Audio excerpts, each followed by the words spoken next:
The lie of scarcity. Most people think their financial problem is their bank account. It's not.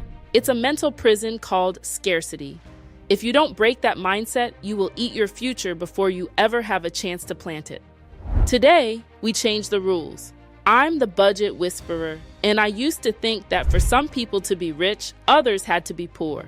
I thought scarcity was just the way the world worked, but I was wrong. That lie was keeping me from the very wealth God was calling me to build. I have to give honor to God for waking me up. He began showing me that my bank account wasn't the problem, my mindset was. He led me to a 7-step framework to build generational wealth, and step 1 is the foundation, mindset. During this journey, God led me to a video by Myron Golden. If you don't know him, he is a powerhouse of biblical financial wisdom. He shared a concept that shifted my perspective forever, and I want to share that same revelation with you today. He said the number one thing contributing to where you are financially is your beliefs. The Bible confirms this in Proverbs 23:7, which says, "As a man thinks in his heart, so is he." And Romans 12:2 tells us to be transformed by the renewing of your mind. Notice it doesn't say be transformed by a pay raise. It says the mind must change first. Think about this. If you have a desire to care for wildlife and you find an apple and feed it to a squirrel, that's it. That's where it ends. But God's way reflects abundance. If you instead take that apple and plant it to grow a tree that produces thousands more apples, you'll have more than enough to start an orchard. You'll have more trees, more fruit, and enough to feed and replenish on a continuous cycle. That's how we should understand money. This aligns with the universal law of multiplication. God's design is not subtraction, it is multiplication. In Genesis 1:28, the first command given to man was to be fruitful and multiply, not be fruitful and consume. Multiplication requires the discipline to plant what you'd rather eat. When you understand that every fruit contains a seed and every seed contains a future, you stop looking at what you have as just an apple and start seeing it as a potential forest. There is a scientific reason why this works. Inside your brain is the reticular activating system, or the RAS. It acts as a filter for your life. If you believe in scarcity, your RAS literally filters out opportunities for wealth. It's like your brain is programmed to only see the squirrel and the single apple. But when you renew your mind to see the orchard inside the seed, your brain begins to notice the doors, the deals, and the strategies that were always there. You aren't just changing your thoughts. You are literally rewiring your biological filter to recognize abundance. This is also the universal law of cause and effect. Your current financial state is the effect. Your mindset is the cause.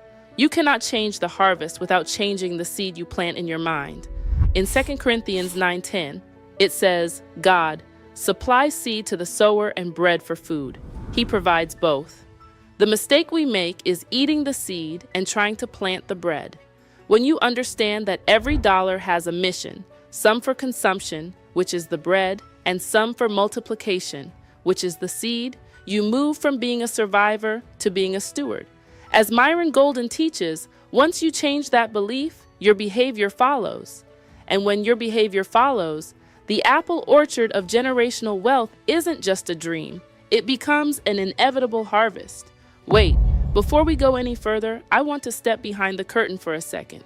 You've probably noticed that you're looking at an AI-generated version of me. I made this choice very intentionally. As a wife, a mother, and a kingdom builder, my most valuable resource is time. And I know yours is too. By using this technology, I'm able to be a better steward of that time, delivering high-level training to you much faster and more consistently. Make no mistake, every word, every strategy, and every scripture comes directly from my heart and my real-life experience. I'm doing this to serve you better. Now, let's get back to the message. God did not create a world of not enough. He created a world of more than enough. I'm sharing this with you because I've lived it. I've been the one feeding the squirrel my last apple, wondering why I was always hungry. But through obedience and renewing my mind, I started planting. If you want to stop being poor, you have to understand that it is a choice you can begin to overcome today by trusting God. See, God is calling us to take care of the poor. That is a requirement of our faith. But listen closely. You cannot be the one God is asking to help the poor if you are stuck being the poor. You have to move from the person needing the fish to the person owning the boat. God gave me 7 steps because He wants His people to be the lenders and not the borrowers. He wants us to have the resources to fund the kingdom, but you can't build a skyscraper on a swamp. You have to drain the swamp of scarcity thinking first. Once your mindset is aligned with God's abundance, you're ready for the structure. Understanding that God created abundance is the foundation, but a foundation needs a structure built on top of it. God has revealed a specific 7-step blueprint to me that takes you from where you are now to true generational legacy. I don't have time to break down all 7 steps in this one video, so I've recorded a full masterclass that explains the entire system from start to finish. I'm the Budget Whisperer, and if you're ready to stop guessing and start building, click the link in the description and watch that masterclass now. I'll see you over there.